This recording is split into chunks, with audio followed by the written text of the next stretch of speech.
3 ជំហាននៅក្នុងការប្រើប្រាស់ឈុតម៉ាស្សាមុខ BB គីឡូនៅផ្ទះ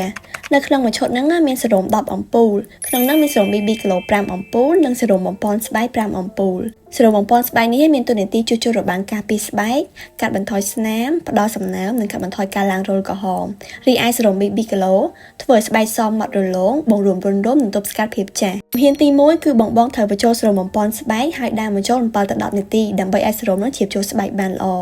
ជំហានទី2គឺយើងបញ្ចូលសេរ៉ូម BB គីឡូ10ទៅ15នាទីដាំបញ្ចូលថ្នមៗឲ្យសព្វពេញផ្ទៃមុខជំហានទី3គឺយើងបិទម៉ាស់ស្លឹក15នាទីបងអាចប្រើប្រភេទម៉ាស់ស្លឹកណាក៏បានដែរ